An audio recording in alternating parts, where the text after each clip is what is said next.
ഇന്ന് നമ്മൾ കാണാൻ പോകുന്നത് 2026 ഇപ്പോ റീസെന്റ് ആയിട്ട് റിലീസ് ചെയ്ത ഒരു അമേരിക്കൻ സൂപ്പർ നാച്ചുറൽ ഹൊറർ മൂവിയാണ്. ചിത്രത്തിന്റെ പേര് ക്യാപ്ചർ. അപ്പൊ നമുക്കൊട്ടും തന്നെ സമയം കളയാതെ ഈ ഒരു പ്രേത ചിത്രത്തിന്റെ മുഴുവൻ കഥ കണ്ടാലോ? അതിനു മുൻപ് നിങ്ങൾ എന്റെ ഈ ചാനൽ ആദ്യമായിട്ടാണ് കാണുന്നതെങ്കിൽ സബ്സ്ക്രൈബ് ചെയ്യാനായിട്ട് മറക്കരുത്. തൊട്ടടുത്തുള്ള ബെല്ലൈക്കണും കൂടി ഒന്ന് ക്ലിക്ക് ചെയ്യുക. ചിത്രത്തിന്റെ സ്റ്റാർട്ടിംഗ് സീനിൽ തന്നെ ആൾ സഞ്ചാരമില്ലാത്ത ഇടതൂർന്ന ഒരു കാടിന് നടുക്കായിട്ട് ഒരു വീട് കാണിക്കുന്നുണ്ട്. അങ്ങനെ തന്നെ ആ കാടിനകത്ത് വഴി തെറ്റിപ്പോയ രണ്ടുപേരെ കാണാം, മെഗൻ പിന്നെ മെഗന്റെ ബോയ് ഫ്രണ്ട് ആയ ജേക്ക്. ഇവരിപ്പോ ആ കാടിനകത്ത് വഴി തെറ്റി അലഞ്ഞു തിരിയാൻ തുടങ്ങിയിട്ട് 2-3 മണിക്കൂറായി. അവരുടെ കാർ എവിടെ പോയി എന്നറിയില്ല.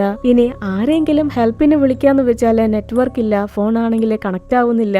ഹേയ്, പേടിക്കാതിരിക്കെ, ഞാൻ എല്ലാം ശരിയാക്കാം, നമുക്ക് പുറത്തു കിടക്കാം. ജേക്ക് ഇങ്ങനെ ഗേൾ ഫ്രണ്ടിനെ സമാധാനിപ്പിച്ച് ആ കാടിന് ചുറ്റും നോക്കുമ്പോ കുറച്ച് ദൂരെയായിട്ട് ഒരു വീട് കാണാം. മെഗന്റെ കാലിന് പരിക്ക് പറ്റിയത് കാരണം ബോയ് ഫ്രണ്ട് അവളെ ആ വീടിനെ വെളിയിലിരുത്തി സഹായം ചോദിക്കാനായിട്ട് ആ വീട്ടിലേക്ക് പോവാ. അവൻ ഒരുപാട് തവണ ഡോറിൽ തട്ടി നോക്കിയിട്ട് പുറത്തേക്ക് ആരെയും കാണുന്നൊന്നുമില്ല. ഇക്കാര്യം ജേക്ക് ഗേൾ ഫ്രണ്ടിനോട് പറയും, മെഗൻ, ഇവിടെയൊന്നും ആരുമില്ല. ഉടനെ തന്നെ ഗേൾ ഫ്രണ്ട് പറയും, അകത്തേക്ക് കയറി നോക്ക്, എങ്ങനെയെങ്കിലും ഫോൺ കണ്ടെത്തി ആരെങ്കിലും സഹായത്തിന് വിളിക്ക്. ഇത് കേട്ട ഉടനെ തന്നെ ജേക്ക് ഓടിച്ചാടി താഴേക്ക് ഇറങ്ങി. താഴെ ഒരു സ്റ്റോറേജ് മുറിയുണ്ട്, അത് തുറന്നു കിടക്കുകയായിരുന്നു. മാത്രമല്ല അതിനകത്ത് അത്രയും വൃത്തികെട്ട സ്മെല്ലായിരുന്നു. ജേക്കിന് അവിടെ നിൽക്കാൻ പോലും പറ്റുന്നുണ്ടായിരുന്നില്ല. എന്നാലും അതിനകത്തേക്ക് കയറല്ലാതെ വേറൊരു മാർഗവുമില്ലല്ലോ. ജേക്ക് എങ്ങനെയൊക്കെയോ മൂക്കൊക്കെ പൊത്തിപ്പിടിച്ച് ആ സ്റ്റോറേജ് മുറിക്കകത്തേക്ക് കയറി. ഇതേ സമയം ആ വീടിന് വെളിയിലിരിക്കുന്ന മെഗനെ ആരോ ആ വീടിനുള്ളിൽ നിന്ന് നോക്കുന്നുണ്ടായിരുന്നു, അവളെ റെക്കോർഡ് ചെയ്യുന്നുണ്ടായിരുന്നു. മറുവശത്ത് ജേക്ക് ആണെങ്കില് അതേ സ്റ്റോറേജ് വഴി തന്നെ ആ വീടിനകത്തേക്ക് കയറി. അവിടത്തെ അന്തരീക്ഷം കണ്ടിട്ട് ആ വീട്ടിലാരും താമസിക്കുന്ന ലക്ഷണമൊന്നുമില്ല, എന്നാലും വളരെ നീറ്റായിട്ട് കിടക്കുന്നുണ്ട്. അതുകൊണ്ട് തന്നെ ജേക്ക് അവിടെയുള്ള ഫോൺ എടുത്ത് എമർജൻസിക്ക് കോണ്ടാക്ട് ചെയ്യാൻ ശ്രമിക്കുന്നുണ്ട്. പക്ഷേ കോള് കണക്ട് ആവുന്നില്ല. അങ്ങനെ ആ പ്രതീക്ഷയും പോയി. ഇനി എന്ത് ചെയ്യും? ഈ നേരത്ത് ജേക്കിന് തന്റെ തൊട്ട് പിന്നിൽ നിന്ന് എന്തോ ഒരു ശബ്ദം കേൾക്കാം. ആരോ ആ വീടിനകത്ത് കൂടി നടക്കുന്നത് പോലെ. അവൻ തിരിഞ്ഞു നോക്കിയിട്ട് അവിടെ ആരെയും കാണുന്നില്ല. നാശം പിടിക്കാൻ എന്ന് പറഞ്ഞ ജേക്ക് ആ ഫോണൊക്കെ തിരിച്ചു വെച്ച് മുന്നോട്ട് നടക്കുമ്പോ ഇപ്പോ ആ വീടിന് മുകളിൽ നിന്ന് എന്തോ ശബ്ദം കേൾക്കാൻ തുടങ്ങി. ഹലോ, ആരെങ്കിലും ഉണ്ടോ ഇവിടെ? അതൊരിക്കലും ജേക്കിന് തോന്നിയതായിരുന്നില്ല. ആരോ ആ വീടിന് മുകളിലൂടെ നടക്കുന്നുണ്ടായിരുന്നു. ഇതേ സമയം മറുവശത്ത് മെഗൻ തന്റെ ബോയ് ഫ്രണ്ടിനെ കാത്തിരിക്കുകയാണ്. അങ്ങനെ ഫോണും നോക്കിക്കൊണ്ട് അവൾ ആ വീട്ടിലേക്ക് നോക്കുമ്പോ ആ വീടിനകത്ത് ജനാലയ്ക്കരികിലായിട്ട് ആരോ നിൽക്കുന്നുണ്ടായിരുന്നു. അത് തന്റെ ബോയ് ഫ്രണ്ട് ആണെന്ന് കരുതി മെഗൻ പതിയെ ആ വീടിനടുത്തേക്ക് നടന്നു. പക്ഷേ അത് മെഗൻ വിചാരിച്ചതുപോലെ ബോയ് ഫ്രണ്ട് ആയിരുന്നില്ല. ആരോ അവളെ വീഡിയോ എടുക്കുന്നുണ്ടായിരുന്നു, വാച്ച് ചെയ്യുന്നുണ്ടായിരുന്നു. മറുവശത്ത് ജേക്ക് ഇതൊന്നും അറിയാതെ ആ വീടിനുള്ളിൽ നിന്ന് ആരോ നടക്കുന്ന ശബ്ദങ്ങൾ കേട്ട് അതിനെ പിന്തുടർന്ന് പോയിക്കൊണ്ടിരിക്കുക. മുകളിലേക്ക് ചെന്ന് നോക്കുമ്പോ അവിടെ ഒരു മുറി തുറന്നു കിടക്കുന്നു. അവൻ അതിനകത്തേക്ക് ചെന്ന് നോക്കുമ്പോഴോ അവിടെ ജനാലയ്ക്കരികില് ഒരു ക്യാമറ കാണാം. ഇത് കണ്ട് ക്യൂരിയസ് ആയ ജേക്ക് ആ ക്യാമറയ്ക്ക് അടുത്തേക്ക് ചെന്നു. അടുത്ത നിമിഷം തന്നെ താഴെയുള്ള മെഗനില്ലേ, അവളങ്ങനെ സ്റ്റക്കായിട്ട് നിൽക്കുക. അവളെ കൊണ്ട് ഒന്ന് അനങ്ങാൻ പോലും വയ്യ. കണ്ണുകളൊക്കെ കറുത്ത നിറത്തിലായി. മെഗൻ അങ്ങനെ പ്രേതം കയറിയതുപോലെ ആ ക്യാമറയിലേക്ക് നോക്കി അലറി വിളിക്കുന്നുണ്ട്. അവിടെ ബ്ലാക്ക് ഔട്ട് ചെയ്ത് അടുത്ത സീനില് നമ്മുടെ ചിത്രത്തിലെ കഥാനായികയാണ് കാണിക്കുന്നത്, ആബി. നായിക ഒരു അനാഥയാണ്. കുട്ടിക്കാലം മുതലേ പല പല ഫോസ്റ്റർ ഹോമിലാണ് വളർന്നത്. ആബിയുടെ പേരൻസ് ആരാണെന്നോ അവരുടെ വീടോ നാടോ ഒന്നും തന്നെ നായികയ്ക്ക് അറിയില്ല. ഈ സമയം ആബിയുടെ ഒരു ഫോസ്റ്റർ ബ്രദർ ആ വീട്ടിലേക്ക് വരും, സ്റ്റീവ്. ഇവരെ കൂടാതെ മറ്റൊരാൾ കൂടിയുണ്ട്, ലോറ. ആബി, സ്റ്റീവ്, ലോറ ഇവര് 3 പേരും ഒന്നിച്ച് ഒരു വീട്ടിലാണ് വളർന്നത്. ഈ അപ്പാർട്ട്മെന്റ് അത് ലോറയുടെ വീടാണ്. അത് മാത്രമല്ല, ആബി ഈ വീട്ടിൽ താമസിക്കുന്നത് ആ സഹോദരിക്ക് തീരെ ഇഷ്ടമല്ല. സ്റ്റീവിന്റെ കാര്യം നേരെ തിരിച്ചാണ്. അവൻ ഈ 2 പേരും അവന്റെ സ്വന്തം സഹോദരിമാരെ പോലെയാണ്, റിയൽ ഫാമിലിയാണ്. ഇപ്പോ സ്റ്റീവ് ആണെങ്കില് നായികയ്ക്ക് ഒരു ലോയറിന്റെ നമ്പർ കൊടുക്കും. അതായത് കുറെ നാളായിട്ട് ആബി സ്റ്റീവിനോട് ഒരു കാര്യം പറഞ്ഞിരുന്നു, എങ്ങനെയെങ്കിലും ആബിയുടെ റിയൽ പാരന്റ്സിനെ കണ്ടെത്തണം. അങ്ങനെ അന്വേഷിച്ചു പിടിച്ചു ചെന്നപ്പോ ഒരു ലോയറിന് ആബിയുടെ പാരന്റ്സിനെ കുറിച്ച് അറിയാം. ഇത്രയും നാളും ആ ലോയർ ആബിയെ തെരഞ്ഞോണ്ടിരിക്കുകയായിരുന്നു. അവൾ ഉടനെ തന്നെ ആ വക്കീലിന് ഫോൺ ചെയ്ത് കാര്യങ്ങളൊക്കെ ചോദിച്ചറിയുന്നു. അടുത്ത ദിവസം തന്നെ ആ വക്കീലും ആബിയെ കാണാനായിട്ട് ആ വീട്ടിലെത്തി. ഇങ്ങനെ ആൾതാമസമില്ലാതെ പൂട്ടിക്കിടക്കുന്ന വീടുകളൊക്കെ ഗവൺമെന്റ് ഏറ്റെടുക്കും, അത് വിറ്റുകളയും. എന്നിരുന്നാലും ആബിയുടെ പേരൻസിന്റെ വീട് അതിപ്പോഴും ഗവൺമെന്റ് ഏറ്റെടുത്തിട്ടില്ല. അതിപ്പോ ആബിക്ക് സ്വന്തമാണ്. നിങ്ങൾ വളരെ ലക്കിയാണെന്നൊക്കെ പറഞ്ഞ് ആ ലോയർ ആബിയെ കൊണ്ട് കുറെ പേപ്പറിലൊക്കെ സൈൻ ചെയ്യിക്കുന്നുണ്ട്.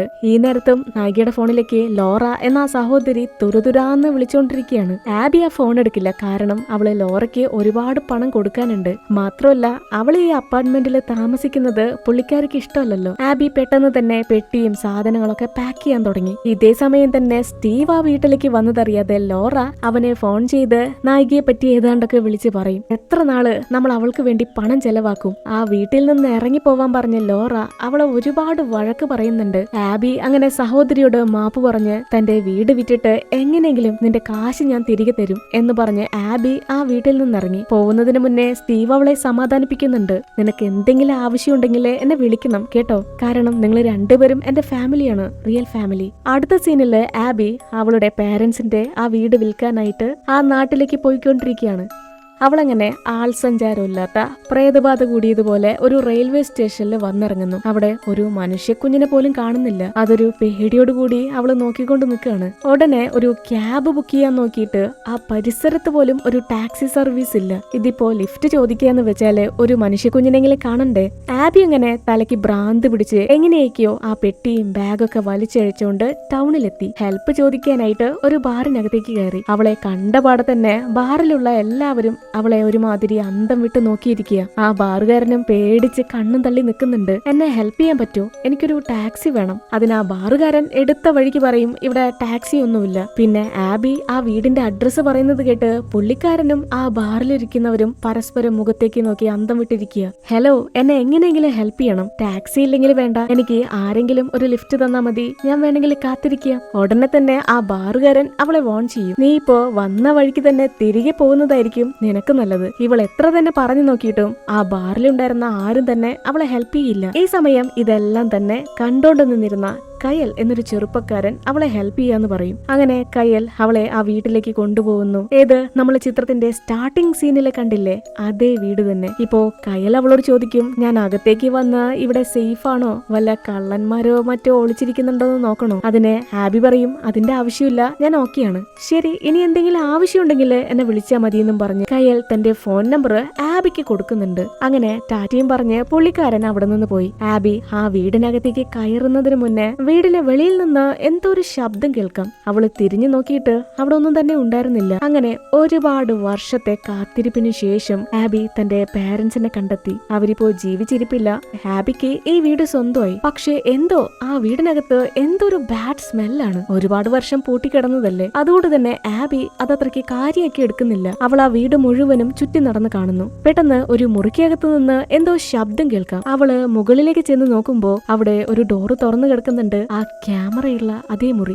അവള് പതിയെ ചെന്ന് ആ ഡോർ തുറന്നു നോക്കി. ആ മുറിയിലുള്ള പഴയ സാധനങ്ങളൊക്കെ പരിശോധിച്ചു നോക്കുന്നു. ഈ സാധനങ്ങളെല്ലാം തന്നെ ആബിയുടെ പേരൻസിന്റേതായിരുന്നു. അവൾ അത് കണ്ട് ഒത്തിരി സങ്കടപ്പെടുന്നുണ്ട്. ഈ നേരത്താണ് അവൾ ആ ജനാലക്കരികില് ആ പ്രേത ക്യാമറ കാണുന്നത്. അവൾക്ക് ആ ക്യാമറ കണ്ടിട്ട് സ്ട്രേഞ്ച് ആയിട്ടൊന്നും തന്നെ തോന്നിയില്ല. തൊട്ടടുത്തുണ്ടായിരുന്ന ബോക്സ് ഒക്കെ തുറന്നു നോക്കി. അവിടെയുള്ള കുഞ്ഞു കുഞ്ഞു ബോക്സുകളിലെല്ലാം തന്നെ കുറെ അധികം വീഡിയോ ടേപ്സ് ഉണ്ടായിരുന്നു. അതില് പ്രത്യേകം ഡേറ്റും പേരും എല്ലാം തന്നെ എഴുതി വെച്ചിരുന്നു. ഈ നേരത്താണ് ആബിയുടെ സഹോദരൻ അവളെ ഫോൺ ചെയ്യുന്നത്. അവള് സേഫ് ആയിട്ട് അവിടെ എത്തിയോന്നറിയാൻ. ആ വീടിനകത്ത് നെറ്റ്വർക്ക് ഇല്ലാത്തതുകൊണ്ട് തന്നെ ആബി വീടിന് പുറത്തേക്ക് ഇറങ്ങി. സ്റ്റീവ് അങ്ങനെ ഈ വീട് വിൽക്കാനായിട്ട് ഒരു റിയൽ എസ്റ്റേറ്റ് ഏജന്റിന്റെ നമ്പർ അവൾക്ക് കൊടുക്കുന്നുണ്ട്. മാത്രമല്ല, ഇനി എന്താ ആവശ്യമുണ്ടെങ്കിലും എന്നെ വിളിക്കണം, അല്ലാതെ ഇനി വല്ല കുഴപ്പത്തിലും ചെന്ന് ചാടരുത് എന്ന് പറഞ്ഞ് അനിയത്തിയെ വോൺ ചെയ്യുന്നുണ്ട്. ആബി അങ്ങനെ ഒരുപാട് സന്തോഷത്തില് ആ വീട്ടിലേക്ക് തിരിച്ചു നടക്കുമ്പോ അപ്പതേ ആ വീടിനകത്തെ ജനാലക്കരികില് മുടിയൊക്കെ അഴിച്ചിട്ടിട്ട് ഒരു രൂപത്തെ കാണാം. പിന്നെ നോക്കുമ്പോ ആ രൂപത്തെ കാണുന്നില്ല. ഇല്ലില്ല, ഇതൊക്കെ തനിക്ക് തോന്നിയതാണ് എന്ന് പറഞ്ഞ് അവള് വീടിനകത്തേക്ക് പോയി കുറച്ച് ഡ്രിങ്ക്സ് എടുത്ത് കുടിക്കുന്നു. പിന്നെ ആ പെട്ടിയിലുണ്ടായിരുന്ന ആ വീഡിയോ കാസറ്റ് പ്ലേ ചെയ്ത് നോക്കുകയാണ്. ഇപ്പോ ആ വീഡിയോയിലുള്ളത് മറ്റാരുമല്ല, അത് ആബിയുടെ പേരൻസ് ആണ്. Doctor green. അവളുടെ മമ്മി ഒരു ഡോക്ടറായിരുന്നു, സൈക്കോളജി തെറാപ്പിസ്റ്റ് ആയിരുന്നു. പിന്നെ ഡാഡിയുടെ പേര് ജെയ്സൺ. ആ വീഡിയോ കണ്ട് ആബിക്ക് ഒരുപാട് സന്തോഷമായി. ആ പേരൻസ് അത്രയും ഹാപ്പി ആയിരുന്നു, ലവിങ് ആയിരുന്നു. ഈ വീഡിയോ എടുത്തിരിക്കുന്നത് 1994-ലാണ്. ഈ വീട് വാങ്ങിയത് ആബിയുടെ ഡാഡിയാണ്, അതും തന്റെ വൈഫിന് വേണ്ടിയിട്ട്. ആബി ആ വീഡിയോ കണ്ട് സന്തോഷിച്ചിരിക്കുമ്പോ ആ വീഡിയോക്കകത്ത് എന്തോന്ന് ഗ്ലിച്ച് ആവുന്നുണ്ട്. അവളത് ചെക്ക് ചെയ്ത് നോക്കുമ്പോ മമ്മിയുടെ ഫേസ് ചെറുതായിട്ട് മാറുന്നുണ്ട്. പിന്നെ നോക്കുമ്പോ മമ്മി അവളെ തുറച്ചു നോക്കിക്കൊണ്ടിരിക്കുകയാണ്. ഇത് കണ്ട് ആബി അങ്ങ് പേടിച്ചു പോയി. അവള് അന്ന് രാത്രി മുഴുവനും ഡാഡിയും മമ്മിയും ഒന്നിച്ചുള്ള ആ പഴയ ടേപ്പുകളൊക്കെ കണ്ടുകൊണ്ടിരുന്നു. അവൾ ഇതുവരെ പേരൻസിനെ നേരിട്ട് കണ്ടിട്ടില്ലല്ലോ. അങ്ങനെ പാതിരാത്രി ആയതോടെ ആബി തന്റെ മുറിയിൽ കിടന്നുറങ്ങുന്നു. ഈ സമയം ഏതൊരു രൂപം ആ മുറിയിലേക്ക് വന്നു.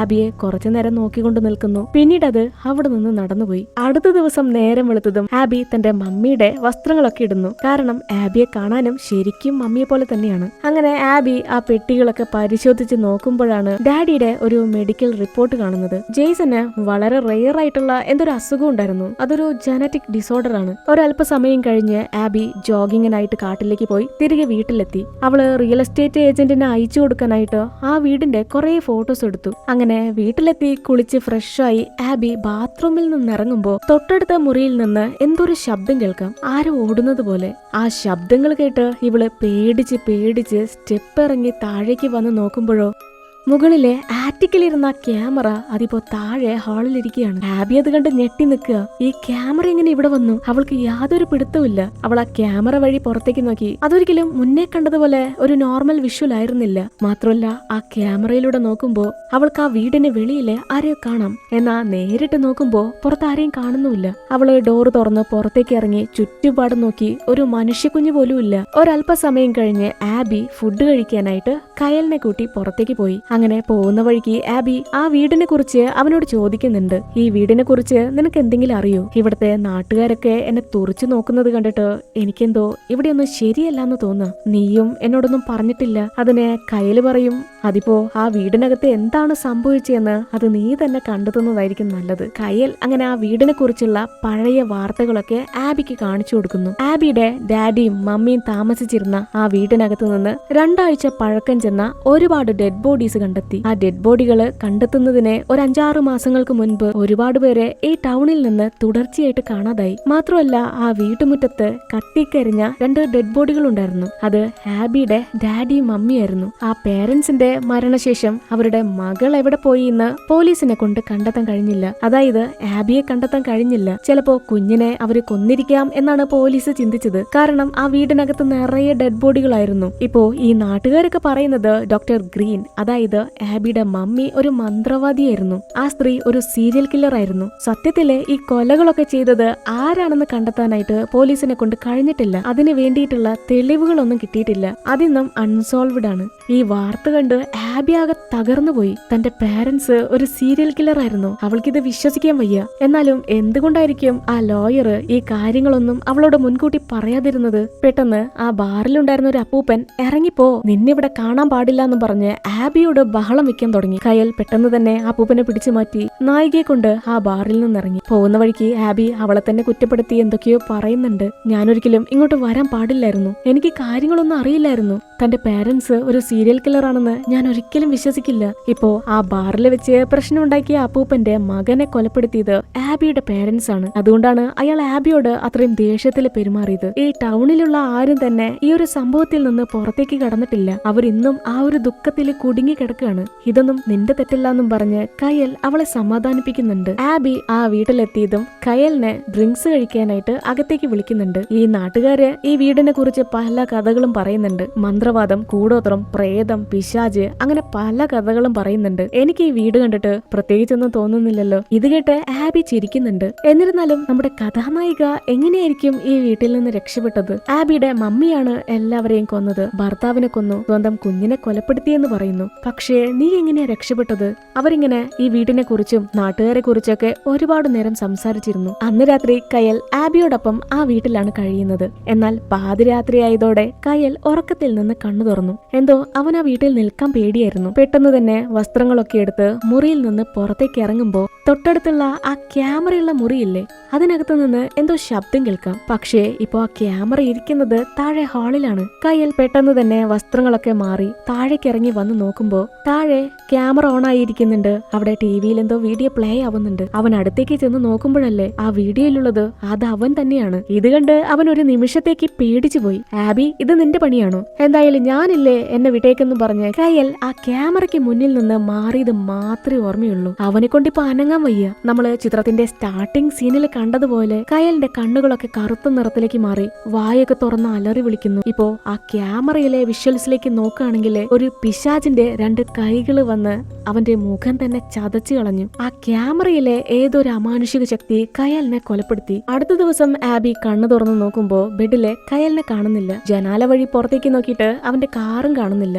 ഓക്കെ, അവൻ വീട്ടിലേക്ക് പോയി കാണും എന്ന് കരുതി അവള് അന്നത്തെ ദിവസം ഡാഡിയും മമ്മിയും റെക്കോർഡ് ചെയ്ത് വെച്ചിരുന്ന ആ ടേപ്പ് ഒക്കെ പരിശോധിച്ചു നോക്കി. കാരണം ഇന്നലെ കയൽ അവളുടെ മമ്മിയെ പറ്റി പറഞ്ഞ കാര്യങ്ങള് ആബിയുടെ തലയ്ക്കുള്ളില് മുഴങ്ങിക്കൊണ്ടിരിക്കുകയാണ്. ഈ വീടിനകത്ത് കൊല്ലപ്പെട്ടത് മുഴുവനും മമ്മിയുടെ പേഷ്യൻസ് ആയിരുന്നു. ആബി ആ പേഷ്യൻസിന്റെ ഡീറ്റെയിൽസ് ഒക്കെ നോക്കി അതനുസരിച്ച് ആ വീഡിയോ ടേപ്പ് ഒക്കെ പ്ലേ ചെയ്ത് നോക്കുകയാണ്. അക്കൂട്ടത്തില് മമ്മിയുടെ ആദ്യത്തെ പേഷ്യന്റ് ആണ് ആഡം. ആഡം ഒരു പോസ്റ്റ്മാൻ ആയിരുന്നു. ഈ വീട്ടിലേക്ക് സ്ഥിരമായിട്ട് വന്നിരുന്ന ഒരു മെയിൽമാൻ ആയിരുന്നു. ഇനി അടുത്തത് ഏത് കാസറ്റ് പ്ലേ ചെയ്യും? ആബി ആ ബോക്സിനകത്ത് തെരയുന്ന നേരത്താണ് കെവിൻ എന്നൊരു പേരും ഒരു ക്വസ്റ്റ്യൻ മാർക്കും ശ്രദ്ധിക്കുന്നത്. ഉടനെ തന്നെ നായിക ആ കാസറ്റ് പ്ലേ ചെയ്ത് നോക്കി. ആ വീഡിയോയില് കെവിൻ ആകെ പേടിച്ച് വിറച്ചാണ് സംസാരിക്കുന്നത്. ഞാൻ എങ്ങനെ ഇവിടെ വന്നത്? ഇതേത് സ്ഥലം? ഡോക്ടർ ഗ്രീൻ കെവിനെ സമാധാനിപ്പിക്കുന്നുണ്ട്. പേടിക്കണ്ട, ഇതെന്റെ വീടാണ്, ഓഫീസാണ്, നീ സേഫാണ് എന്നൊക്കെ പറഞ്ഞ്. അതിന് കെവിൻ എന്തൊക്കെയോ പിച്ചും പെയ്യൊക്കെ പറയുന്നുണ്ട്. എന്റെ ദേഹം മൊത്തം വേദനയാണ്, അത് അവൻ കാരണമാണ്, അവൻ എന്റെ ഉള്ളിലാണ്, പക്ഷേ അവൻ ഈ വീട് ഇഷ്ടപ്പെട്ടില്ല, അവന് പുറത്തേക്ക് പോകണം, അവനൊരു ഡെവിളാണെന്ന് പറഞ്ഞ് കെവിൻ വേദന കൊണ്ട് അലറാൻ തുടങ്ങി. കെവിനെ എന്തോ ഒരു ശക്തി കൺട്രോൾ ചെയ്യുന്നുണ്ട്. ഇപ്പോ കെവിന്റെ ദേഹത്തെ ആ പിശാജ് ഡോക്ടറോട് ചോദിക്കും, ഹലോ ഡോക്ടർ ഗ്രീൻ, നിങ്ങളിപ്പോ വളരെ സന്തോഷത്തിലാണ് അല്ലേ? അതായത് ആ സമയം ആബിയുടെ മമ്മി ഗർഭിണിയായിരുന്നു, അതൊരു പെൺകുട്ടിയാണ്. ഇക്കാര്യം പറഞ്ഞ് കെവിൻ വല്ലാത്തൊരു ചിരിയും ചിരിച്ച് ആ ക്യാമറയിലേക്ക് നോക്കും. ഈ ഒരു കാഴ്ച കണ്ട് ആബി അങ്ങ് ഞെട്ടിപ്പോയി. അവളെ കാണാൻ വളരെ ബ്യൂട്ടിഫുൾ ആണ്, നിങ്ങളെ പോലെ തന്നെ. പെട്ടെന്ന് സ്വബോധത്തിലേക്ക് തിരിച്ചു വന്ന കെവിൻ എന്തോ പേടിപ്പെടുത്തുന്ന രീതിയില് അവന്റെ വായൊക്കെ തുറന്ന് ഒച്ച വെക്കുന്നു. അങ്ങനെ തന്നെ ആ വീഡിയോ കട്ടായി. ഈ സമയത്താണ് ആബിയുടെ ഫോണിലേക്ക് സഹോദരന്റെ മെസ്സേജ് വരുന്നത്. അത് കണ്ട ഉടനെ തന്നെ ആബി പുറത്തേക്ക് ഇറങ്ങി സ്റ്റീവന് കോൾ ചെയ്യുന്നു. ആബി ഈ വീടിനെ കുറിച്ചും ബാക്ക്ഗ്രൗണ്ട് ഒക്കെ ചെക്ക് ചെയ്യാനായിട്ട് സഹോദരനോട് പറഞ്ഞിരുന്നു. ഇപ്പോ ഈ വീട്ടിൽ നടന്നിട്ടുള്ള എല്ലാ കാര്യങ്ങളും സ്റ്റീവന് അറിയാം. മാത്രമല്ല ആ റിയൽ എസ്റ്റേറ്റ് ഏജന്റ് ഈ വീട് വാങ്ങാൻ തയ്യാറല്ല, ആരും തയ്യാറല്ല. സ്റ്റീവ് ആണെങ്കിൽ താൻ അറിഞ്ഞ കാര്യങ്ങളൊക്കെ ആബിയോട് പറയാൻ ശ്രമിക്കുമ്പോ അവള് പെട്ടെന്ന് തന്നെ സ്റ്റീവിനെ തടയുന്നുണ്ട്. എന്നോടൊന്നും പറയണ്ട, എനിക്ക് എല്ലാം അറിയാം, എനിക്കൊരു ഹെൽപ്പ് ചെയ്തു തന്നാ മതി, ഞാൻ കുറച്ച് പേരും ഫോട്ടോസും ഒക്കെ അയച്ചു തരാം, അതൊന്ന് ചെക്ക് ചെയ്ത് നോക്കണം. കാരണം ആബി ഈ നാട്ടുകാരും പോലീസുകാരും ഒന്നും പറയുന്ന ഒരു കഥകളും വിശ്വസിക്കുന്നില്ല. അതായത് അവളുടെ പാരന്റ്സ് ഒരു സീരിയൽ കില്ലർ ആണെന്ന് അവള് വിശ്വസിക്കുന്നില്ല. ഇതിന് പിന്നില് മറ്റെന്തോ ഒളിഞ്ഞിരിക്കുന്നുണ്ട്, അതെന്താന്ന് കണ്ടെത്തണം. ആബി ആ വീടിനകത്ത് കണ്ട ക്യാമറയും ആ വീഡിയോ കാസറ്റും അതിനകത്തുള്ള എല്ലാ കാര്യങ്ങളും സ്റ്റീവിനോട് പറയും. താൻ ഈ പ്രേതത്തിലോ ഭൂതത്തിലോ ശാപത്തിലോ മന്ത്രവാദത്തിലോ ഒന്നും തന്നെ വിശ്വസിക്കുന്നില്ല. പക്ഷേ സ്റ്റീവ്, ആ ക്യാമറ അതൊരു ഈവിളാണ്. ഇത് കേട്ട് സ്റ്റീവ് ആകെ ഷോക്കായി. ആബി, നീ ഇനി ആ വീട്ടിൽ നിൽക്കണ്ട, തിരിച്ച് വീട്ടിലേക്ക് വാ. ഇത് കേട്ട് ആബി അങ്ങ് ഇമോഷണലായി. നീ ഞാൻ പറയുന്നതൊന്നും വിശ്വസിക്കുന്നില്ല, നീ ചിന്തിക്കുന്നത് എനിക്ക് വട്ടാണെന്നല്ലേ? സ്റ്റീവ് എത്ര തന്നെ അവളോട് വീട്ടിലേക്ക് തിരിച്ചു വരാൻ പറഞ്ഞെങ്കിലും ആബി അതിന് തയ്യാറല്ല. ഇതിനുശേഷം എന്താ, ആബി ആ ബോക്സിനകത്തുണ്ടായിരുന്ന ഫോട്ടോസ് ഒക്കെ പരിശോധിക്കുന്നു. ഈ സമയത്തും ആരോ അവളെ വാച്ച് ചെയ്യുന്നുണ്ടായിരുന്നു. ആബി അല്ലാതെ മറ്റാരോ ആ വീടിനകത്തുണ്ട്.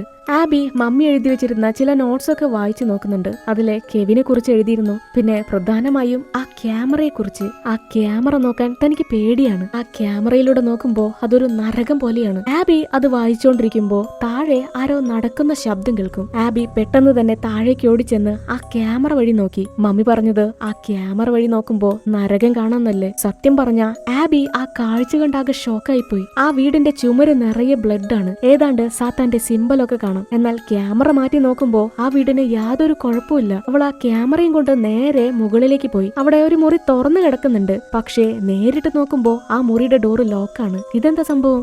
ആബിയുടെ തലയൊക്കെ പെരുക്കാൻ തുടങ്ങി. ഇനി ഇതൊക്കെ തന്റെ തോന്നലാണോ? അവൾ ആ ക്യാമറ വഴി നോക്കുമ്പോ ആ ഡോറ് തുറന്നാണ് കിടക്കുന്നത്. പതിയെ പതിയെ അവൾ ആ ഡോറ് തുറന്ന് മുറിക്കകത്തേക്ക് കയറി. അത് ആറ്റിക്കിലേക്കുള്ള ഡോറായിരുന്നു. ആബി അങ്ങനെ മുകളിലെത്തി. അവിടെ താഴെയായിട്ട് ഒരു ചങ്ങല കാണും. ആബി ആ വീടിന് പുറത്തേക്ക് നോക്കി തല പുകഞ്ഞു നിൽക്കുന്ന നേരത്ത് തൊട്ട് പിന്നിൽ നിന്ന് എന്തോ ഒരു ശബ്ദം കേൾക്കാം. എപ്പോഴെപ്പോഴും ആ വീടിനകത്ത് ആരോ നടക്കുന്ന ശബ്ദം കേൾക്കാം. പക്ഷേ അവൾക്ക് ആ വീടിനകത്ത് ആരെയും കാണുന്നില്ല.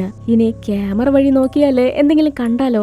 ആബി ആ ക്യാമറയായിട്ട് ആ മുറി മുഴുവനും നോക്കി. പെട്ടെന്നതേ ആ ജനാലയ്ക്കടുത്തൊരു പ്രേത രൂപം. അത് കണ്ട ഉടനെ തന്നെ ആബി ആ ക്യാമറയൊക്കെ താഴേക്കിട്ട് ജീവനും കൊണ്ട് വീടിന് പുറത്തേക്ക് താഴേക്ക് ഓടി. അങ്ങനെ ഫ്രണ്ട് ഡോറിന്റെ അടുത്തേക്ക് ഓടി ചെല്ലുമ്പോഴാണ് വീടിന് വെളിയിലെ ഒരു സ്ത്രീയെ കാണുന്നത്. ആബിക്ക് ആകെ പേടിയായി. ഇനി അത് വല്ല പ്രേതമാണെങ്കിലോ? അവൾ അടുത്തേക്ക് ചെന്ന് നോക്കി. അത് പ്രേതമൊന്നുമല്ല, മനുഷ്യൻ തന്നെയാണ്. നമ്മുടെ ബാർടെൻഡർ ആയിരുന്ന കയലിന്റെ സഹോദരിയാണ്. അവൻ ഇന്നലെ രാത്രി വീട്ടിലേക്ക് തിരികെ വന്നിട്ടില്ല, ഫോൺ എടുക്കുന്നില്ല. അത് മാത്രമല്ല, ഇന്നലെ രാത്രി കയൽ അവന്റെ ഫ്രണ്ട്സിന് ഒരു ഫോട്ടോ ഷെയർ ചെയ്തിരുന്നു. ആബിയും കയലും ഒന്നിച്ചുള്ള ഒരു ഫോട്ടോ. ആ മെസ്സേജില് കയൽ പറഞ്ഞിരിക്കുന്നത്, ഞാനിപ്പോ ജൂനിയർ മന്ത്രവാദിയുടെ കൂടിയാണ്, ഞാനും ഇപ്പോ ശപിക്കപ്പെട്ടോ. ഈ മെസ്സേജ് കണ്ടതോടെ ആബി ആകെ തകർന്നുപോയി. എന്ത് പറയണോന്നറിയില്ല. ഇന്നലെ രാത്രി തന്നെ കയൽ ഇവിടെ നിന്ന് പോയി എന്ന് പറഞ്ഞ് നായിക വീടിനകത്തേക്ക് പോവാൻ തുടങ്ങുമ്പോ കയലിന്റെ സഹോദരി ഈ വീടിനെ കുറിച്ച് സംസാരിക്കാൻ തുടങ്ങി. അത് കേട്ട് ആബിക്ക് വല്ലാതെ ദേഷ്യം വന്നു. നോക്ക്, നിന്റെ സഹോദരന് എന്ത് പറ്റി, അവൻ എവിടെ പോയി എന്ന് എനിക്കറിയില്ല. ഈ ചീത്ത കേട്ടോണ്ടിരിക്കുന്ന സമയത്ത് ആ സഹോദരി വീടിനകത്തേക്ക് നോക്കുമ്പോ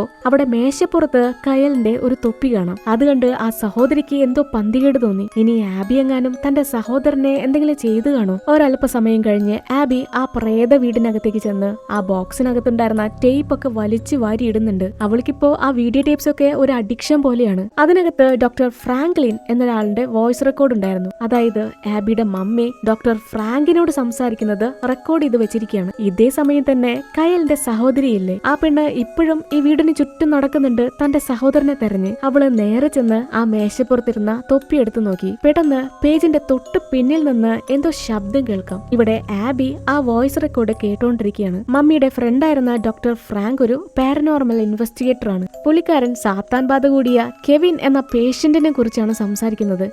ആബിയുടെ മമ്മി ആ ഡോക്ടർക്ക് കെവിന്റെ ഒരുപാട് ഫോട്ടോസ് അയച്ചു കൊടുത്തിരുന്നു. ആ ഫോട്ടോയില് കെവിന്റെ ഷോൾഡറിന്റെ ഭാഗത്ത് ഒരു തീപ്പൊള്ളലേറ്റ പാട് കാണാം. അതൊരു ഡിമോണിക് സിംബൽ ആണ്, പുരാതന പൈശാചിക അടയാളമാണ്. അതായത് കെവിനെ ഏതൊരു പൈശാചിക ശക്തി പൊസസ് ചെയ്തിരിക്കുകയാണ്. മാത്രമല്ല ആ ഡോക്ടർ ഞെട്ടിക്കുന്ന ഒരു കാര്യം മമ്മിയോട് പറയുന്നുണ്ട്. കെവിനെ പൊസസ് ചെയ്തിരിക്കുന്ന ഡീമൻ അതിപ്പോ ആ ക്യാമറയിലാണ്. ഇനി ഒരിക്കലും ആ ക്യാമറ വെച്ച് ആരുടെയും വീഡിയോ റെക്കോർഡ് ചെയ്യരുത്, അത് ആപത്താണ്. ഇക്കാര്യം ഡോക്ടർ പറയുമ്പോ നമ്മുടെ ആബിയുടെ മമ്മി കരയുന്നുണ്ട്. തന്റെ ഹസ്ബൻഡിന് തീരെ സുഖമില്ല, അവനൊരു രോഗിയാണ്. പിന്നെ ജെയ്സൺ എപ്പോഴും ആ ക്യാമറയായിട്ട് എന്തൊക്കെയോ സംസാരിക്കുന്നുണ്ട്. ആബി ഈ വോയിസ് കേട്ടോണ്ടിരിക്കുന്ന നേരത്ത് കയലിന്റെ സഹോദരി ആരോ നടക്കുന്ന ശബ്ദങ്ങൾ ഫോളോ ചെയ്ത് ആറ്റിക്കിലെത്തി. അവിടെ താഴെ ഒരു ക്യാമറ കിടക്കുന്നുണ്ടായിരുന്നു. പേജ് ആ ക്യാമറ എടുത്ത് അതിലെ വീഡിയോസ് ഒക്കെ പ്ലേ ചെയ്ത് നോക്കുമ്പോ കയലിനെ ഏതൊരു അമാനുഷിക ശക്തി വളരെ ക്രൂരമായിട്ട് കൊലപ്പെടുത്തുന്നത് കാണാം. പെട്ടെന്ന് എന്തോന്ന് പേജിനെ ആക്രമിക്കുന്നുണ്ട്. ഇവിടെ മറുവശത്തെ സ്റ്റീവ് അനിയത്തി അവൻ അയച്ചു കൊടുത്തിരുന്ന കുറെ ഫോട്ടോസും പേരും ഡീറ്റെയിൽസ് ഒക്കെ വെച്ച് ആ പ്രേത വീടിനകത്ത് മരിച്ചിരുന്നില്ലേ, അവരുടെ ഓട്ടോപ്സി റിപ്പോർട്ടൊക്കെ വായിച്ചു നോക്കുകയാണ്. ഇവിടെ നായിക പതിയെ ആറ്റിക്കിലെത്തി അവിടെ താഴെ കിടന്നിരുന്ന ക്യാമറ എടുത്ത് തന്റെ ജീവനും കൊണ്ട് താഴേക്കൂടി. ഡോക്ടർ മമ്മിയോട് പറഞ്ഞത് ആ ക്യാമറ വെച്ച് വീഡിയോ എടുക്കരുത്, അത് ആപത്താണെന്നല്ലേ. ആ ഡീമൻ എങ്ങനെയാണ് ആളുകളെ കൊല്ലുന്നതെന്ന് ആബിക്ക് അറിയില്ല. ഡോക്ടർ ഫ്രാങ്ക് പറഞ്ഞതനുസരിച്ച് ആബി ബാക്കിയുള്ള ടേപ്പുകളൊക്കെ പ്ലേ ചെയ്ത് നോക്കി. ആ വീഡിയോസിലൊക്കെ അവർ ആ ക്യാമറയിലേക്ക് നോക്കി ഫ്രീസായി പൊസസായി വാ തുറക്കുന്നുണ്ട്. ഇത് കണ്ട് ആബിക്കാകെ വട്ടായിപ്പോയി. ഇവിടെ എന്താണ് ഈ നടക്കുന്നത്? അവൾക്ക് യാതൊരു പിടുത്തവുമില്ല. പിന്നെ ബാക്കിയുള്ള ടേപ്പൊക്കെ എടുത്ത് പ്ലേ ചെയ്ത് നോക്കുന്നുണ്ട്. ഇവിടെയാണ് ചിത്രത്തിലെ ഒരു ട്വിസ്റ്റ് റിവീൽ ആവുന്നത്. ആ വീഡിയോക്കകത്ത് ആബിയുടെ ഡാഡി ഒരു ഭ്രാന്തനെ പോലെ അലറി വിളിക്കുന്നുണ്ട്. ആ വീട് മുഴുവനും എന്തോ തെരഞ്ഞു നടക്കുകയാണ്. അത് മറ്റൊന്നല്ല, കുഞ്ഞായിരുന്ന ആബിയാണ്. കുഞ്ഞിനെ ആ ഡീമന് ബലി കൊടുക്കാൻ. തന്റെ ഭർത്താവ് ഇപ്പോ പൂർണ്ണമായും ആ ചെകുത്താന്റെ കൺട്രോളിലാണെന്നറിഞ്ഞ ഡോക്ടർ ഗ്രീൻ ആണെങ്കിൽ കുഞ്ഞിനെ ആ വീട്ടിൽ നിന്ന് രക്ഷപ്പെടുത്തി ആബിയെ ആരുടെയോ കയ്യിൽ കൊടുത്തു വിടുമായിരുന്നു. കുഞ്ഞിനെ കാണാതായപ്പോ ഡാഡിക്ക് ആകെ ഭ്രാന്തായി. ബലി കൊടുക്കാനുള്ള കുഞ്ഞിനെ കാണാത്ത ദേഷ്യത്തില് ജെയ്സൺ തന്റെ ഭാര്യയെ തന്നെ ആ ആറ്റിക്കിലെ ചങ്ങലയില് കെട്ടിയിട്ടു. ആ ചങ്ങലയാണ് ആബി ഈ വീട്ടിലേക്ക് വന്നപ്പോ ആറ്റിക്കിൽ ഉണ്ടായിരുന്നത്. സത്യം പറഞ്ഞ ഡോക്ടർ ഗ്രീനിന്റെ പേരും പറഞ്ഞ് ഈ വീട്ടിലേക്ക് പേഷ്യൻസിനെ കൊണ്ടുവന്ന് ആബിയുടെ ഫാദർ അവരെയൊക്കെ ആ ഡീമന് ബലി കൊടുക്കുകയായിരുന്നു തന്റെ അസുഖം മാറാൻ. അവസാനം കുഞ്ഞിനെ കിട്ടാത്ത ദേഷ്യത്തില് ജെയ്സൺ ആ ശപിക്കപ്പെട്ട ക്യാമറ എടുത്ത് തന്റെ വൈഫിന് നേരെ നീട്ടി. അടുത്ത സെക്കൻഡിൽ തന്നെ ആബിയുടെ മമ്മി വളരെ ക്രൂരമായിട്ട് മരണപ്പെട്ടു. വൈഫിനെ കൊലപ്പെടുത്തിയത് അത് ജെയ്സൺ തന്നെയായിരുന്നു. അയാളെ കൺട്രോൾ ചെയ്തിരുന്ന ഡീമനായിരുന്നു. ഇത്ര നാളും ഈ നാട്ടുകാരും പോലീസുകാരും കരുതിയിരുന്നത് ഈ കൊലകളൊക്കെ ചെയ്തിരുന്ന സീരിയൽ കില്ലർ അത് ആബിയുടെ മമ്മിയാണെന്ന്. പക്ഷേ യഥാർത്ഥ കൊലയാളി അതാ ഡീമനാണ്. ആ ക്യാമറയില് റെക്കോർഡായി കഴിഞ്ഞാ പിന്നെ രക്ഷയില്ല. ആ ഡീമൻ അവരെ കൊന്നുകളയും. ഈ സത്യങ്ങളൊക്കെ തിരിച്ചറിഞ്ഞ ആബി ആ ക്യാമറയും ടേപ്പും പെട്ടിയൊക്കെ എടുത്ത് വീടിന് പുറത്തേക്ക് ഇറങ്ങി. പക്ഷേ അതൊക്കെ കത്തിച്ച് കളയാൻ പറയാനായിട്ട് ആബിയെ കൊണ്ട് വയ്യ. അതെല്ലാം അവളുടെ മമ്മിയുടെ ഓർമ്മകളായിരുന്നു. അവള് ആറ്റിക്കിൽ കണ്ട പ്രേതരൂപം അത് മമ്മിയുടെ പ്രേതമായിരുന്നു. ഇതേ സമയം തന്നെ സ്റ്റീവ് ആണെങ്കിലേ ആ മരണപ്പെട്ട ആളുകളുടെ ഓട്ടോപ്സി റിപ്പോർട്ട് വായിച്ചു നോക്കുന്ന നേരത്താണ് ഞെട്ടിക്കുന്ന ഒരു പോലീസ് റിപ്പോർട്ട് കാണുന്നത്. അന്ന് ആ വീട്ടിൽ നിന്ന് ഒരാള് മാത്രം രക്ഷപ്പെട്ടിരുന്നു. അത് ആബിയുടെ ഡാഡിയായിരുന്നു. അയാൾ മാത്രം മരണപ്പെട്ടിരുന്നില്ല. അന്ന് പുള്ളി ഒത്തിരി സ്ട്രെയിഞ്ച് ആയിട്ട് പെരുമാറുന്നത് കാരണം പോലീസ് അയാളെ അറസ്റ്റ് ചെയ്തു.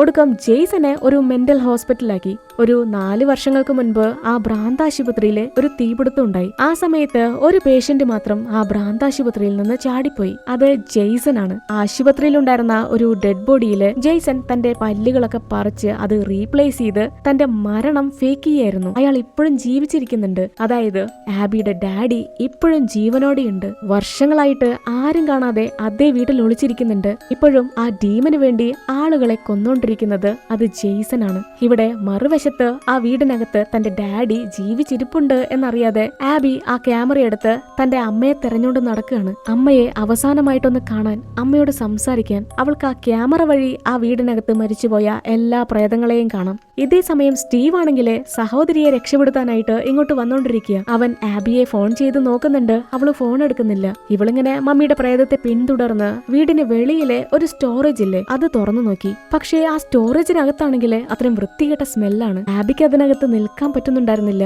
മമ്മി ഇവളെ കൂട്ടിക്കൊണ്ടു പോകുന്നത് എന്തിനായിരിക്കും? ആ പ്രേതാത്മാവ് അങ്ങനെ ആബിയെ കൂട്ടിക്കൊണ്ടുപോകുന്നു. അവള് അമ്മയോട് സംസാരിക്കാൻ ശ്രമിക്കുന്നുണ്ട്. പെട്ടെന്ന് എന്തോ കണ്ട് പേടിച്ചതുപോലെ ആ പ്രേതം ഇരുട്ടിലേക്ക് നോക്കി നിൽക്കുക. അതെന്താന്നറിയാൻ ആബി ടോർച്ചടിച്ച് നോക്കുമ്പോഴോ ആ സ്റ്റോറേജിനകത്ത് 2-3 മൃതദേഹങ്ങൾ ഉണ്ടായിരുന്നു. നമ്മള് ചിത്രത്തിന്റെ സ്റ്റാർട്ടിംഗ് സീനിൽ കണ്ട ആ കപ്പിളില്ലേ, പിന്നെ കയലും വളരെ സ്ട്രെയിഞ്ച് ആയിട്ടുള്ള രീതിയിൽ അവിടെ മരിച്ചു കിടക്കുന്നുണ്ടായിരുന്നു. ഈ കാഴ്ച കണ്ട് ആബി കരയുന്നുണ്ട്. എന്ത് ചെയ്യണമെന്ന് യാതൊരു പിടുത്തവുമില്ല. അവള് പെട്ടെന്ന് തന്നെ ആ സ്റ്റോറേജിൽ നിന്ന് പുറത്തേക്ക് ഇറങ്ങാൻ നോക്കുമ്പോ ദേ മുടിയൊക്കെ അഴിച്ചിട്ടുള്ള ഒരു രൂപം ആബിയുടെ അടുത്തേക്ക് വന്നു. അങ്ങനെ തന്നെ ആബി താഴേക്ക് മറഞ്ഞു വീഴുന്നു. പുള്ളിക്കാരിയുടെ ബോധം പോയി. ഒരല്പസമയം കഴിഞ്ഞ് ആബി കണ്ണു തുറന്നു നോക്കുമ്പോ അവളെ ആ സ്റ്റോറേജിനകത്ത് കെട്ടിയിട്ടിരിക്കുക. മാത്രമല്ല അവിടെ കയലിന്റെ സഹോദരിയെ കൂടി കെട്ടിയിട്ടിട്ടുണ്ട്. ഈ സമയം ജെയ്സൺ ആബിയുടെ അടുത്തേക്ക് വന്നിട്ട് പറയും, നിന്നെ ഞാൻ ഇത്രയും കാലം കാത്തിരിക്കുകയായിരുന്നു. പുള്ളിക്കാരൻ തന്റെ ഫേസ് ഒന്നും കാണിക്കുന്നില്ല കേട്ടോ. ഈ മുടി കൊണ്ട് മുഖം മൊത്തം മറച്ചു പിടിച്ചിരിക്കുക. ഇവരീ സംസാരിക്കുന്നത് കണ്ട് കെട്ടിയിട്ടിരിക്കുന്ന പേജി കരയാൻ തുടങ്ങി.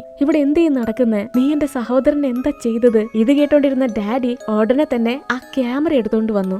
ആ ക്യാമറ കണ്ട ഉടനെ തന്നെ ആബി ഒച്ച വെച്ച് കരയാൻ തുടങ്ങി. ഇത് ചെയ്യരുത് പ്ലീസ്. ജെയ്സൺ ആ ക്യാമറ ഓൺ ആക്കിയതും ജീവന് വേണ്ടി കരഞ്ഞോണ്ടിരുന്ന പേജി ഒന്ന് സ്റ്റക്കായി. അവളെ കൊണ്ട് അനങ്ങാൻ വയ്യ. ആ ഡീമൻ അവളെയും കൊലപ്പെടുത്തുന്നു. ഈ കറക്റ്റ് സമയത്താണ് വീടിന്റെ ഫ്രണ്ട് ഡോറില് ആരോ തട്ടുന്നത്. അത് ആബിയുടെ സഹോദരനാണ്. ഡാഡി ഉടനെ തന്നെ ആബിയുടെ വാ മൂടിക്കെട്ടി. ഇതേ സമയം തന്നെ സഹോദരൻ ആ വീടിനകത്തേക്ക് കയറുന്നു. ആബിയെ തെരയുന്നുണ്ട്. സ്റ്റീവ് മുകളിലേക്ക് കയറി നോക്കുമ്പോ ആ ക്യാമറ ഉണ്ടായിരുന്ന മുറിയില്ലേ അത് തുറന്നു കിടക്കുന്നുണ്ട്.